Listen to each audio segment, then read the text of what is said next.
Welcome to Sinful's Horror Stories. Tonight's video features true scary stories from people on Craigslist. Sit back, relax, stay sinful. Story number 1. My wife and I were looking for a used car on Craigslist and found one we were really interested in.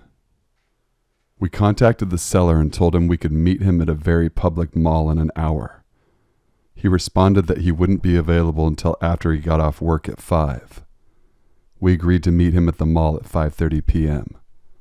We arrive at the mall a little early and soon get a text saying that he's running late. So we wait and wait and wait. Then finally get a text again around 6:30 that he should be at the mall soon. This was in late fall, so it was already getting dark. We were starting to worry the mall wouldn't be as busy soon. A short while later, he texts that we should meet him at another address, about 30 minutes away in a rougher area of town. I look up the address and see it's a casino gas station right off the interstate. I figure it would still be busy around 7, so we head over. We pull into the parking lot and I don't see the car. My wife finally says, "Is that it?" and points to a mid-size SUV hatchback. It certainly looked like the right car, but it was in a dark spot of the parking lot, squeezed between some parked 18-wheelers. As two petite women, we were very weary of going over there. We locked the doors and drove over. It was definitely the car, but it was parked in the darkest, most reclusive, least visible spot in the whole parking lot, with the hatch open. No lights were on inside the car and no one was around or in the car. I stopped for a couple seconds to see if someone would come greet us, and when no one did, I drove away. I parked under the casino sign right next to the entrance of the parking lot, and I texted the guy my location. He responded with, "I'm over here by the semis." We left immediately. It was all far too weird. Story number 2. This happened years ago when I was 13. I don't remember my age exactly, but it was around middle school. I made a post on Craigslist advertising babysitting services as a way to make some extra money. The morning after I made the post, I got a phone call, no number, from a man supposedly interested in hiring. As soon as I heard his voice, I got an anxious feeling. He was whispering and talking very low, kind of slow the entire time. It was extremely off-putting. Sounded like he was middle-aged. We exchange hellos and he says what he's calling about and asks what I'm charging. He asks my name, which he would repeat over and over throughout the conversation, just added to the strangeness. He asks my age and other details as well. Anyways, he says he has a young son for whom he needs a babysitter. Then he begins asking me about my experience, and then strangely diving into overly lengthy descriptions of his own life. I don't remember the details of the conversation, but I do remember one thing he asked extremely clearly. "Now," says my name, "my son, sometimes he likes to touch himself. That wouldn't bother you, would it?" He said this in his creepy, slow, deep voice. I just remember being filled with anxiety at that and wanting to hang up immediately. It was just sort of beyond too much information. His voice and tone really made it a lot worse. He sounded serious, but at this point I was partly convinced that it was some sort of prank, and I was almost certain he didn't have a kid. I had no idea how to respond to that, and even though this was on the phone, me being stupid and at that point, a petrified 13-year-old kid, I just responded with, "No." And I'm sure he realized how nervous I sounded, because he just kind of gave a low little chuckle and continued on. Because you know how little boys are. Honestly, a lot of the details of that conversation are blurred, and it went by fairly quickly. I just remember kind of nodding and yesing my way to the end, when he asked my availability and said he would give me a call back. He ended with, "Okay, thanks," with a little chuckle and hung up. I can't remember whether he gave me his info or not, but I am pretty sure he never called back. I do remember jumping onto my computer and taking my ad down as soon as that conversation ended.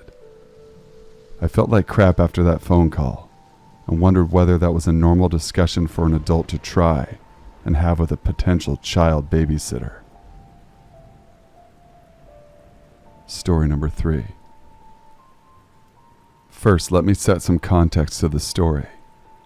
This story happened just over a year ago now, in my home state of Arizona. When this took place, I had just turned 17 and had been looking for a new dirt bike to ride. Now, I don't really want to go into detail of the specific location, but I will say that we are just an hour out of Metro Phoenix. But hey, now on to the story. Me and my dad have always been into dirt bikes and off-roading vehicles. Almost every night you could find us on our phones looking on Craigslist and various other websites for a good deal on a bike. One night we both had the idea of looking on Let Go, so quickly we both downloaded the app. While we were both searching for a motorcycle, my dad stumbled across an amazing steal. It was a 250cc dirt bike for only $750, which is really good considering that this brand usually went for $15. My dad offered the man $600 instead. Without hesitation, the man accepted, which worried me. I told my dad that it didn't seem right, as the price was very low, and he didn't seem to care that you wanted a bargain, and that there was no visible problems with the bike. Though I tried to talk to my dad, his heart was set in stone, and he went that night to go pick up the bike, and I came along with him. On the original listing, the address for this pickup was just down the road, about 5 minutes away. The seller messaged us and told us to meet him at this parking lot about 20 minutes away, which at the time we didn't seem to take note of. As we were driving out to the location, things started getting weird. The man now changed his mind on that location, told us to meet him at his house. His house was in a part of town that isn't the best, which is about an hour away from our house. This is where I started to worry. But as my dad was trying to save money, we went anyways. Once we arrived to his neighborhood, we quickly realized there were no streetlights, and it was about 10 p.m. We were driving through the neighborhood looking for the address, but the house number simply didn't exist. It seemed that it was skipped, so my dad, being determined, parked and started messaging the seller. Deep down inside, I was freaking out. Once we were parked, 2 sketchy-looking vans filled with men pulled up, one in front of us and one behind us. I quickly realized what was happening. My dad didn't. My heart sunk as I saw the doors open and sketchy-looking men, dressed in all black, emerged and were staring at us, as if they were planning something. My dad was still messaging the seller. The text went something like this. Dad, hey, we're here at the location, but we can't find the house number. Seller, I know, I gave you a fake address. I'll be right out there. Once I saw the text, I put my hand on my dad's arm and said, this isn't right. It's sketchy. I think this is a setup. This is when my dad realized and we left. We pulled out of the neighborhood and thought we were safe, but realized that one of the cars that were parked next to us in the neighborhood was following us. Luckily, it was a long drive home and a lot of time to lose them. We were driving for what seemed like forever. We finally lost the other car, or so I hoped. Once we lost them, I started explaining to my dad that this was a setup and they were probably going to rob us, or even worse. Luckily, we got home safely, but it could have ended badly. The next night, I saw on the news that a man was robbed and killed while buying a motorcycle off of the same app at the same location. As cliche as it sounds, I genuinely felt sick when I heard that, as I felt as it could have been us. We could have been killed and robbed. Ever since that incident, I deleted the app. Haven't touched it since. Story number 4. Not too long ago, I put up a post on Craigslist asking to either sell or trade my fish tank for a smaller one. I put in my phone number as a contact source and asked to text only. After a couple of hours, I got a text from someone who was willing to trade. We agreed to meet at a Walmart in a couple of days when we were both free and do our trade. During those days, the guy kept on texting me, involving in small talk. He asked me about my name and where I worked, etc. Me being foolish answered his questions. I use Craigslist often, and I had never really had a bad experience with anyone, so I really never thought this guy was weird. I saw him more like friendly. I told this guy what car I drove and what college I went to, again never really stopping to think what kind of info I was giving a total stranger. When the day came to meet this guy, he told me he could only meet after 10 p.m. I thought that was odd, but agreed to meet him anyway, since my poor fish were already stuck in a 5-gallon jug.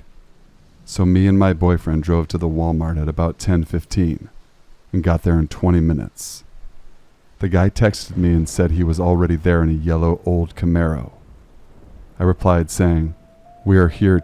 He then texted me and said, "Who's we?"